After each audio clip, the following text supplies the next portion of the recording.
Қайырлы күн достар. Бүгін біз дастарханыңыздың сәні болып табылатын фрукты нарезка жасайтын боламыз. Достар, менің видеомды көрмес бұрын менің каналыма тіркеле кетіңіздер. Енді нарезкамызды дайындауға кірісейік. Бізге нарезканы дайындауға өте көп фрукты керек емес. Қажетті заттардың барлығын қазір описанияға жазып қалдыратын боламын. Бізге осындай ыдыстар қажет болады.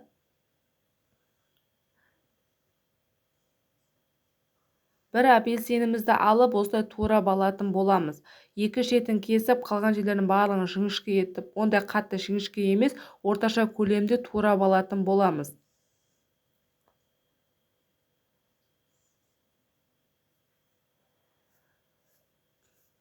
Кесіп болғаннан кейін осылай ыдысымызға саламыз. Бір-біріне өте қатты жабыстырудың қажеті жоқ. Арасы 1-2 мм ашық болса болды. Осылай барлық жеріне қойып шығатын боламыз.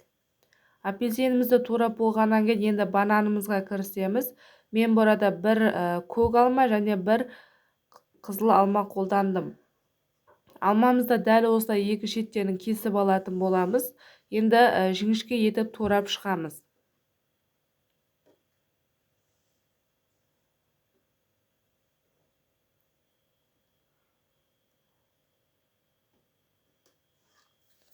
Жіңішке етіп турап алған алмаларымызды тарелкаге осылай видеода көрсетілгендей қылып саламыз. Яғни екі шетін алдыға қарай, ортасын артқа қарай қоямыз. Сол кезде бізде әдемі форма болып шығады. Жасыл алмаға қарама-қарсы жасылды қойып шығамыз. Қызылға қарама-қарсы қызыл алманы қойып шығатын боламыз.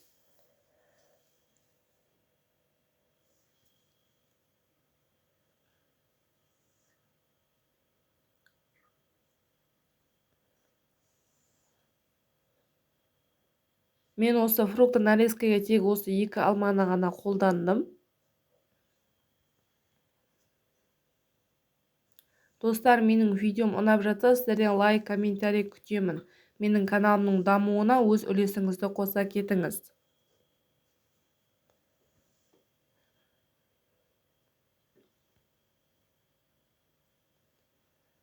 Қызыл алманы дәл солай салып шығатын боламыз.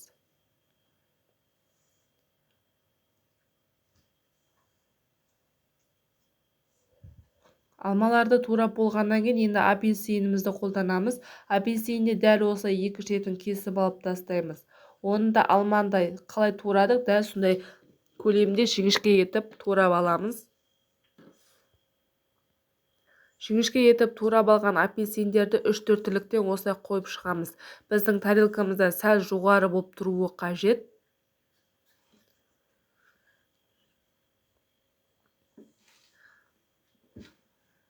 Апельсинімізді турап болғаннан кейін енді шабдалыны қосамыз. Шабдалының орнына басқа жемістерді қолданса да болады. Шабдалын да дәл солай қылып кесіп аламыз.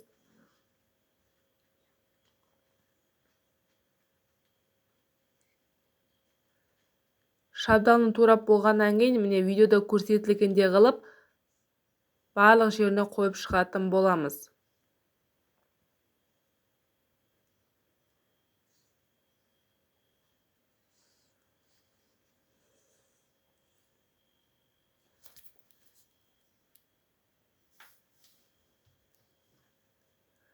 Шабдалыны турап болғаннан кейін енді бананымызды тураймыз. Бананды осылай қиғаш көлемде етіп турап шығамыз.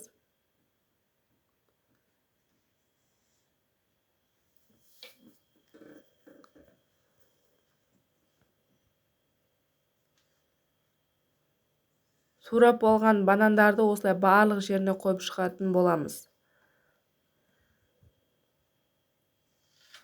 Достар, алма, банан қарайып кетеді деп ойласаңыздар және ұзақ уақыт дастарханда тұруын қаласаңыздар, үстіне сахарный пудра себуге болады. Және қараймай әдемі болып ұзақ уақытқа тұрады. Енді жуып тазартылып алған кивиларымызды осылай гүл тәрізді етіп кесіп шығатын боламыз.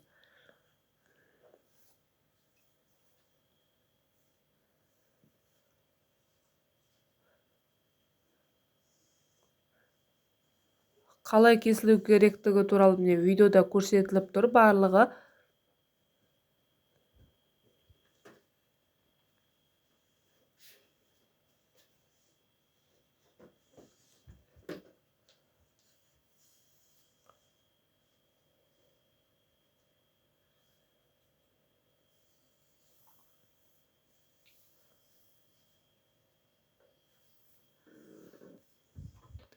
Осылай барлық жеріне әдемі қылып кесіп шығамыз.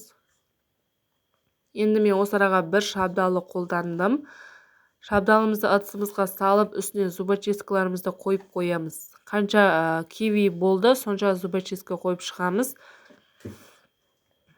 Енді үстеріне жаңа гүл тәрізді орналасқан кивиларымызды қойып шығамыз. Бізде мінекей өзі дайын болып қалды. Фрукты нарезкамыз өте күшті болып шықты. Дастарханыңыздың сәнін келтіреді. Қонақтарыңызға өте қатты ұнайды деп ойлаймын.